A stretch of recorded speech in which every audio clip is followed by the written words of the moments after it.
The year my wife got blacklisted, I divorced her. Everyone called me a heartless bastard, but I still forced her to sign the papers. Later, she clawed her way out of that abyss, becoming Hollywood's golden girl, an Oscar-winning superstar. I avoided her for 3 years, thinking we'd never cross paths again. Then she saw me at my absolute lowest. Her eyes, when she stared at me, were filled with pure hatred. She humiliated me in front of everyone, then forced booze down my throat. I couldn't stop throwing up, mouthfuls of dark red blood gushing out. She just sneered, saying it was payback for betraying her. I didn't argue. I let her torment me. I was dying soon anyway, as long as she was happy. You've had your eye on this series for a long time, haven't you? Chug this bottle, and I'll sign on the spot. I stared at the bottle of whiskey, filled nearly to the brim, fighting back the violent spasms in my stomach. I forced a sycophantic smile for Kevin Vance. My hand trembled as I took the bottle he offered. With everyone watching, I poured the harsh, throat-burning liquor into my gut. The moment the whiskey hit my stomach, a searing pain shot through me, making my whole body shake uncontrollably. Last week, when I went to the hospital for chemo, my oncologist had practically begged me to check in. He'd said if I didn't start serious treatment immediately, given how fast my condition was worsening, I could drop dead any second. I'd ignored his pleas, ripped out all the IVs and monitors, and fled the hospital while he was still shouting, his voice echoing down the hall. Just this one last project. If this TV show got greenlit, I'd have no regrets. I clenched my fists, bit down hard, and pulled the contract from my briefcase. I flipped to the signature page and placed it reverently in front of Kevin Vance. When he made no move to take it, I quickly grabbed a black pen, uncapped it, and, bending in an almost 90-degree bow, offered it to him. "Mr. Vance, please sign. Thank you for your time." Kevin Vance took the pen, then frowned, flipping through the contract front and back several times. Seeing this, I hesitated, wondering if I should offer an explanation. Instead, Kevin feigned clumsiness, letting the contract drop to the floor. I gave him a servile, ass-kissing grin and bent to pick it up, but he planted his polished leather shoe right on top of it. He looked down at me, a smug, triumphant sneer on his face. "Olivia, you made it." Hearing her name, my hand, clutching the corner of the contract, tightened involuntarily. My body went rigid. As I tried to stand, I lost my balance and stumbled, falling heavily to the floor. I glanced towards the doorway. The woman standing there, Olivia, walked towards me, her eyes filled with contempt. She stopped beside me, looking down, her voice cold, laced with disdain. "Ethan Miller, it really is you. Looks like life after me hasn't been too kind, has it?" Olivia Hayes stared at me, her tone dripping with bitterness and resentment. I lay there on the floor, forcing a smile for her. "I've heard all about your incredible success, Ms. Hayes. I know every studio in town is banging down your door. Please give her company a chance. Whatever your terms, we'll meet them." After I spoke, my face ached from the forced smile. The burning in my stomach was churning relentlessly. The intense discomfort made me desperate to escape this humiliating scene. Olivia always used to hate it when I was obsequious, said it made me less of a man. I hoped today that same disgust would make her want me gone quickly. As I'd expected, she turned away, disgusted, and sat in the chair beside me. She picked up an unopened bottle of aged whiskey from the table, held it out to me, and said casually, "Finish this, and I'll consider giving you a shot." I looked up at the full bottle of whiskey. My stomach roiled violently. I clapped a hand over my mouth, forcing down the bile that rose in my throat. I gave an awkward laugh and shook my head at Olivia. "Ms. Hayes, I already had a bottle earlier. If I drink this one, I'm afraid it might actually kill me." Olivia's eyes lowered, a flicker of disappointment, then pure hatred crossing her face. She gestured to the door. Her bodyguard, who'd been waiting there, immediately strode towards me. He pinned me down, forcing me to kneel before Olivia. Her eyes were full of contempt as she picked up a bottle opener, uncapped the whiskey, and then, grabbing my chin with one hand, ruthlessly poured the liquor down my throat with the other. "Ethan Miller, you owe me this." Olivia Hayes knew I couldn't hold my liquor, yet she still forced that entire bottle of whiskey down my throat in front of everyone. Only when the bottle was empty did she release my chin, a satisfied look on her face. The instant she let go, the inferno in my stomach erupted. Clutching my mouth, I bolted for the restroom. The moment I reached the toilet, the contents of my stomach spewed out, wave after wave. The pain was excruciating, like a meat grinder tearing through my insides, shredding my stomach lining. I saw dark red blood splattered against the white porcelain and frantically hit the flush. In my peripheral vision, I saw Olivia standing in the restroom doorway. She was staring at me with revulsion. I quickly wiped the blood from my lips with my sleeve, then, bracing myself, struggled to my feet. I finished that bottle too. About the TV series. Our company. I'll have my people contact your agent. Thank you, Ms. Hayes, for giving me this opportunity today. Thank you. I leaned against the doorframe, bowing my head slightly towards Olivia, but she grabbed my lapel, shoved me hard against the doorframe, and stared at me, her eyes blazing. 3 years ago, when I was blacklisted, when the internet trolls were tearing me apart, you forced me to sign those divorce papers. I thought you'd be doing great. I never imagined you'd sink this low. You didn't expect this, did you? I won 3 major international awards. I became an A-list actress. Not only did I not quit showbiz, I made a massive comeback. Ethan Miller, do you regret abandoning me in that hellhole, saving your own skin? Olivia glared at me, the hand gripping my lapel, trembling slightly. I quickly looked away from her eyes, which seemed to want to devour me whole. I tugged at my suit jacket, pressing my lips together tightly, trying to keep the blood from rising in my throat. While I didn't answer, Olivia released my lapel with a frustrated sigh. She'd been holding me so tightly that when she suddenly let go, I wasn't prepared. My legs buckled, and I crumpled, kneeling right in front of her. She stared at me and let out a cold laugh. From this moment on, Ethan Miller, your career in this town is over. I'll use every contact, every resource I have. Anyone who helps you is making an enemy of Olivia Hayes. Even if you crawl on your knees begging for work like you did today, no one will pity you. Olivia bent down, her eyes burning with resentment as she stared at me. Ethan Miller, I'm going to make your life a living hell with nowhere to turn. Just like mine was because of you. I couldn't meet Olivia's eyes. My heart ached a sharp stabbing pain. My lips moved. That deal memo. I already discussed it with Mr. Vance. Could we possibly? She turned away coldly and ordered her bodyguard. Get this pathetic loser out of here. Throw him as far away as possible. I struggled desperately, trying to break free from the bodyguard's grip. Just this last bit of money, and then I could die in peace. I didn't want anyone harassing Olivia because of me after I was gone. I thrashed, shouting at Olivia, just this one last contract, Ms. Hayes, if you let me sign it, you can have my life. I swear. Olivia stared at me, her expression one of utter disdain. Ethan Miller, do you really think your life is worth anything to me? I looked at Olivia's cold, indifferent face, despair washing over me. I let the bodyguards drag me out. They threw me roughly onto the pavement at the hotel entrance. When my body hit the marble floor, a coppery taste filled my mouth.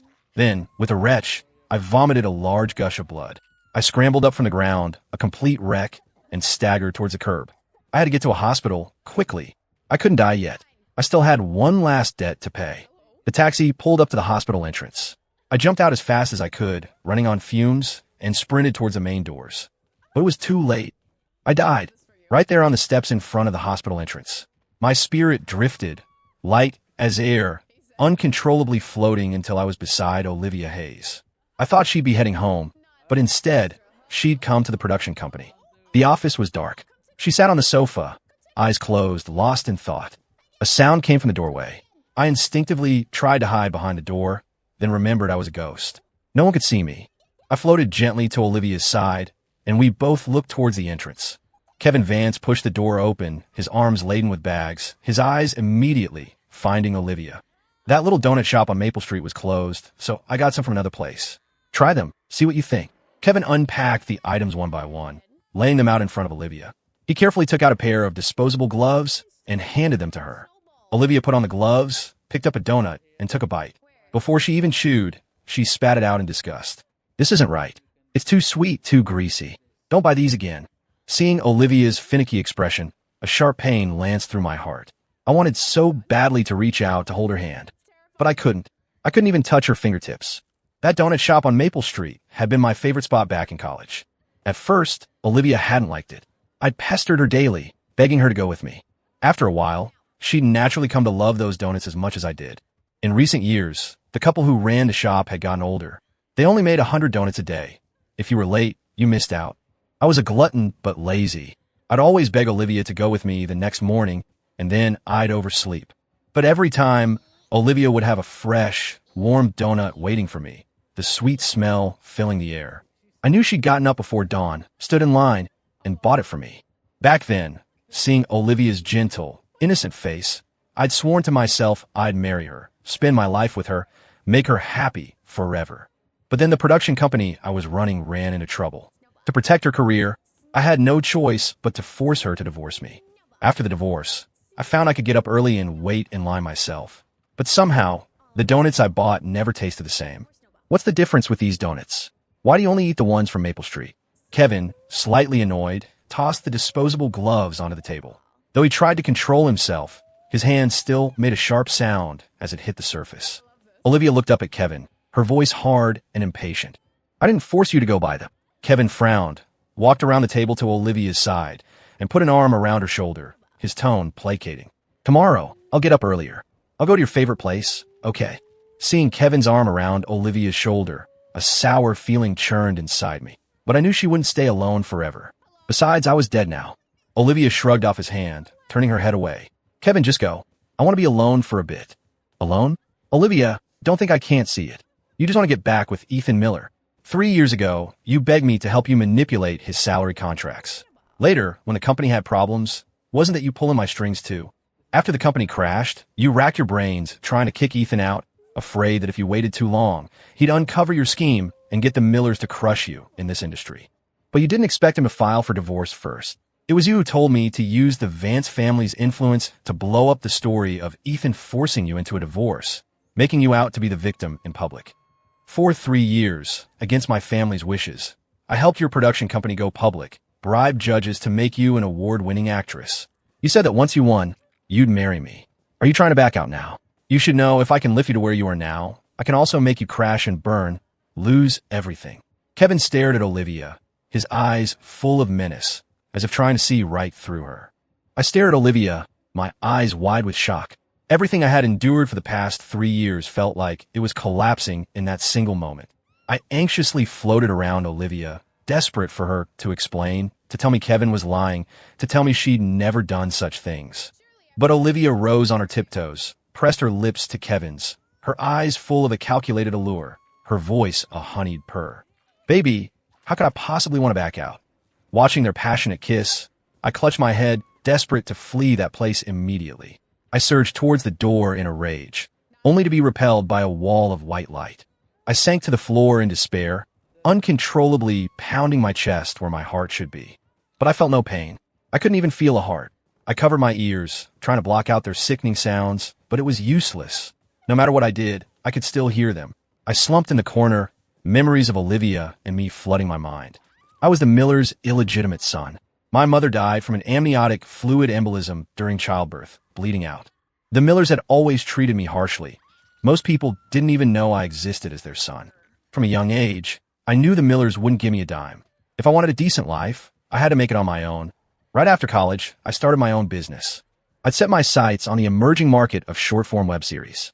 Olivia and I had talked about its potential. She agreed it was a gamble worth taking. So, we decided to start a studio right after graduation. We pooled all the money we had, rented an apartment near campus, and began our entrepreneurial journey. At that time, short web series were booming online, so we jumped in. I was a good writer, quick-witted, so I handled the scripts, creative development, and post-production. Olivia was beautiful, with a great figure, so she was the on-screen talent. We enthusiastically shot content every day, but we gained hardly any followers, let alone ad deals. After more than 3 months, we were broke. We couldn't even pay the rent. The landlord threw all our belongings out onto the street and told us to get lost. On a bitterly cold, snowy night, Olivia and I dragged our suitcases through the streets, feeling the last $10 in our pockets. We decided to get a hot meal, shoot one last video for closure, and then give up on our so-called startup and find regular jobs. We were making a serialized drama, and for that last episode, we wrote a proper ending, wanting to finish what we started. Unexpectedly, a previous episode went viral without warning, racking up over 100 million views. That night, Olivia and I sat under a highway overpass, each clutching a packet of instant ramen, screaming with excitement. The views kept climbing, and followers poured in by the thousands. Olivia and I leveraged that momentum to get ad deals and started doing live stream sales to make money. By our second year after graduation, our company had over 100 employees, and we had achieved financial freedom. We transformed our studio into a full-fledged production company. After the production company's valuation hit several hundred million, we planned to take it public. All preparations were complete, but then disaster struck. There was an issue with Olivia's talent contract, leading to an investigation. The funding pipeline for our new series dried up, and advertisers and sponsors pulled out. Overnight, we were back to square one. I looked at the flawed contracts on my desk, the chaotic financial reports, and then at Olivia, whose face was even paler than mine. I swallowed the harsh words that rose to my lips. I told myself, Olivia wasn't in accounting or legal. It was normal for her not to spot these issues. Ups and downs in life were normal. As long as we were healthy, there would always be a chance to make a comeback. But I never, ever expected that a random stomachache would lead to a diagnosis of stomach cancer. And not just any cancer, but a poorly differentiated signet ring cell carcinoma, the most aggressive kind, with a 5-year survival rate of less than 10%. My oncologist told me it was still early stage. If I cooperated with treatment, there was a good chance of a cure. He urged me not to give up. I didn't check into the hospital immediately. Instead, amidst my doctor's sighs, I left. Back at the company, seeing the mess, staring at the 800 texts a day, demanding debt repayment, and dealing with the Miller family, who were relentlessly pressuring me to hand over all my company's shares. I made a hard decision. I took all the debts onto myself and forced Olivia to divorce me. For these past 3 years, to pay back the money, I've worked myself to the bone, ignoring my health. Even knowing I was dying, I believed in finishing what I started, in repaying every last cent. I endured so much torment and suffering, only to find out now that it was all a setup by Olivia. I looked up at the two of them on the office sofa, disheveled, a look of satisfaction on their faces.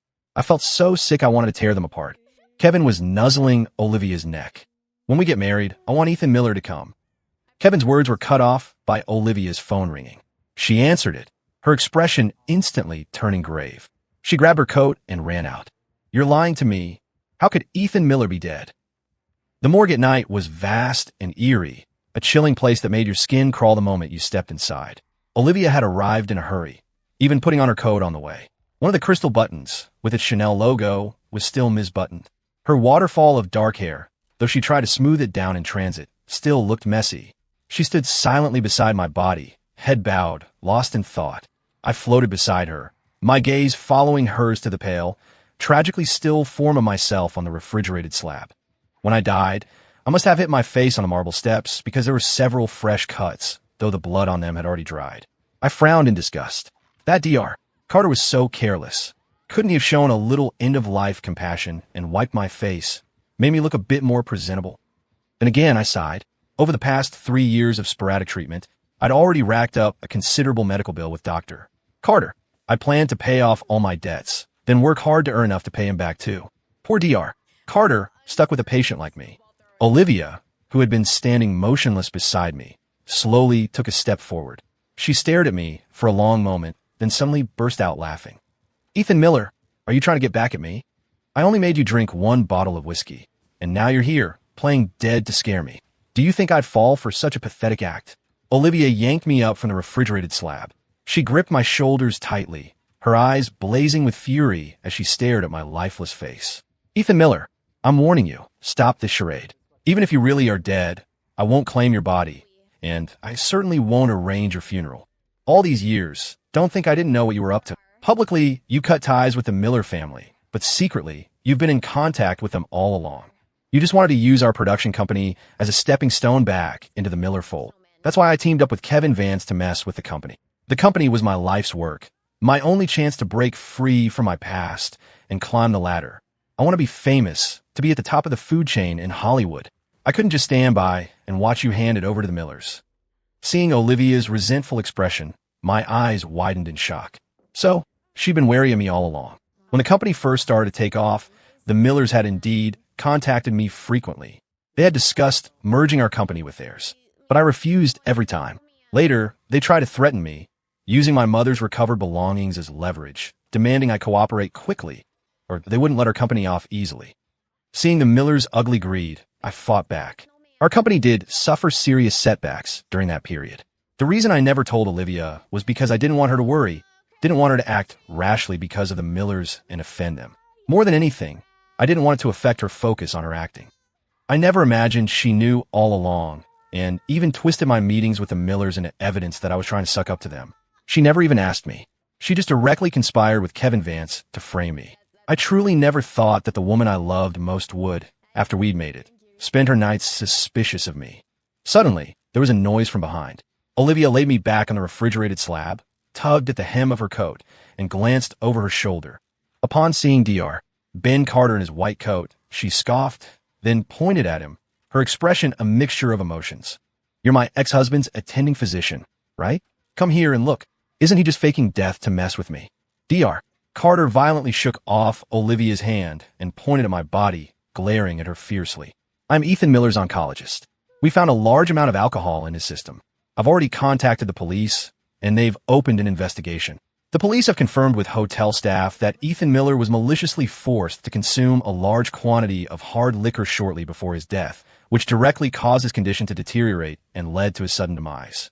I trust the police will be contacting you soon. I hope you can maintain this act of ignorance then." Olivia's body swayed slightly. Her gaze fell upon me, a flicker of panic in her deep, almond-shaped eyes. She mumbled, "Impossible. How could he be dead?" As dawn approached, I followed Olivia Hayes to the police precinct. Kevin Vance and Dr. Ben Carter arrived around the same time. Upon seeing Olivia, Kevin quickly walked to her side and tightly gripped her hand. His expression was complicated, but a hint of a smug smile played on his lips. "Olivia, is Ethan Miller really dead?" Olivia frowned slightly at Kevin, unconcealed annoyance welling in her eyes. "What? Are you happy he's dead?" Kevin froze for a moment, then scoffed, shook off Olivia's hand. "Where do you see me being happy? I'm just worried his death will bring trouble down on us." "I'm worried about you, Olivia." Olivia clenched her fists inside her coat pockets, her eyes downcast, saying nothing. Looking at Olivia's demeanor, I cast a pitying glance towards Kevin. Although Olivia outwardly seemed to obey Kevin's every word, fawning over him, from what I knew of her, she didn't like him at all. Olivia was probably only with Kevin to get the company public and secure her acting awards. I shook my head with a bitter smile. This woman truly would sacrifice anything for her career. A police officer brought out my belongings from when I was alive. Dr. Carter must have retrieved them from my apartment. My health had been deteriorating, especially in the last 2 months. Sometimes, severe anemia would cause me to faint unexpectedly. Afraid no one would claim my body if I died, I'd given Dr. Carter a spare key. I never thought it would actually be needed. The officer's gaze fell on Olivia. "You're Ethan Miller's ex-wife." Olivia's brow furrowed as she looked at the items in the officer's hands. Then she slowly nodded. The officer handed Olivia a file folder containing my papers. "These are the deceased's outstanding debts. Our investigation shows this debt was previously a joint marital debt. Later, the deceased managed to transfer it solely into his name. This is the last of the deceased's debts. He'd already paid off all the others." The officer pushed a thick stack of transaction records forward. "The total debt here is $50 million. This is what the deceased repaid before his death. Take a look and see if there are any issues." Olivia, holding the bill for my unpaid portion, stared at the transaction records on the table, momentarily stunned. She murmured in disbelief, "How is that possible? I cleared all the company's debts long ago. Why would he need to pay them? And why was he paying these debts himself? What about the Millers? Didn't the Miller family help him at all?" The officer frowned, rummaged through a pile of documents for a while, and produced the written statement of my disownment from the Miller family and the declaration where I personally assumed all debts. "It's all here. You can review it yourself." Olivia clutched the documents, her face ghastly pale. She turned to stare at Kevin, her eyes blazing with fury. "Why was Ethan paying these debts? After Ethan left the company, you said you'd return all the money you siphoned from the company accounts. Why do you have to pay this?" Kevin, flustered by Olivia's stare, frowned and opened his mouth to make an excuse, but Dr. Carter cut him off sharply. He looked at Kevin and Olivia with rage. "I feel so sorry for that idiot, Ethan. When your company ran into trouble, he was afraid the Millers would try to exploit the situation. To ensure you could live well, he took on all the debts himself and cut ties with his family. To pay off those debts, his early-stage stomach cancer, which was still treatable, progressed to late stage because he kept putting off treatment. Last week, I pleaded with him to get hospitalized, but he said he had to sign one last film contract. Once he got the advance, he'd be debt-free. Ethan Miller didn't want you to be burdened with debt, even in death. And you're telling me that man already paid it off? Do you have any goddamn conscience?" Dr. Carter's face was stern, his eyes filled with disgust as he looked at Olivia. After hearing Dr. Carter's words, Olivia's face darkened as if a storm was about to break. She turned to Kevin. So, this was all you're doing behind the scenes, wasn't it? Where's the money Ethan repaid? Kevin, flustered by Olivia's stare, grabbed Olivia's arm, a flicker of panic in his eyes. Olivia, now is not the time to discuss this. We're at the police station. We can talk about this in detail when we get back. Olivia shook off Kevin's hand, her face grim. Fine. You won't tell me, right? Then I'll find out myself. Olivia looked down, dialing a number on her phone. Kevin, beside her, snatched the phone away. I'm telling you again, I will explain this to you. Olivia stared at Kevin furiously. Kevin Vance, give me back my phone. Kevin looked at Olivia, his eyes darting nervously. Do you absolutely have to know right now? Seeing Kevin's predicament, I suddenly felt like a complete fool. All the money I nearly killed myself earning for the past 3 years had ended up in Kevin Vance's pocket. Olivia stared hard at Kevin. Kevin bit his lips silent. Dr. Carter, having pieced together the truth, shouted, Olivia Hayes, don't you understand by now? He embezzled every penny that idiot Ethan Miller worked himself to death for. After hearing Dr. Carter's words, Olivia raised her hand and slapped Kevin Vance across the face. The sound was so loud it stunned everyone. Kevin, momentarily dazed, clutched his reddening cheek and roared at Olivia. You bitch, you dare hit me. Kevin grabbed a handful of Olivia's hair, cursing. Which bitch came crying to me first, begging me to kick Ethan Miller out of the company? Since you were ruthless enough to oust him, what does his life or death have to do with you? If you really cared about him, why did you go behind Ethan's back to find me? Olivia Hayes, you're a shameless, hypocritical bitch. You do all sorts of dirty deeds and still want everyone to think you're some kind of saint. Let me tell you the truth. The company isn't yours anymore. It belongs to the Van Cess. I should thank you.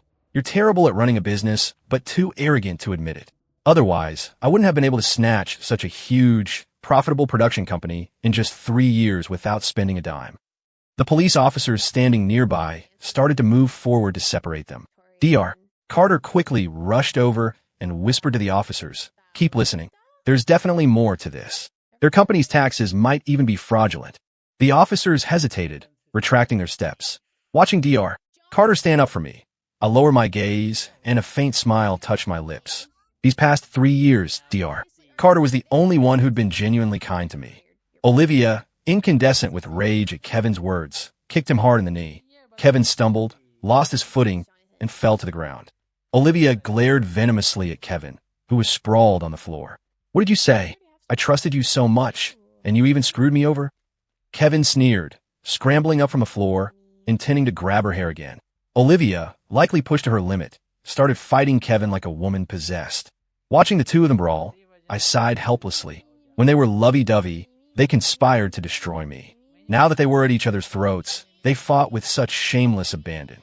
I wondered if Olivia, at this moment, regretted setting me up. They were both bruised and battered, gasping for breath. The police moved to detain them on suspicion of assault, possibly more. Kevin immediately pulled out his phone and called his lawyer. He looked at Olivia with contempt. I was originally planning to officially take over the company after we got married. Since we've already shown our true colors today, I won't pretend anymore. From today on, you're on your own. If you have any problems, call my lawyer.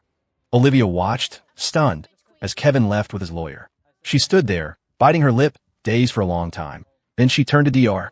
Carter. I won't get a lawyer to defend me. I owe this to Ethan. I know this is a selfish request right now, but I hope you can help me keep Ethan's body. I want to see him off one last time. Dr. Carter said irritably, stop the fake sentimentality. If it weren't for you, Ethan wouldn't be dead. He could have lived longer. A late-stage stomach cancer patient, and you people forced hard liquor on him. You're truly demons. You still want to see him off? Don't you think you'll just bring him bad luck? If I were you, after getting out of here, I'd go after that man and fight him to the death. He not only screwed over Ethan, he screwed you over too. Even if you die, you should take it down with you. Hearing Dr.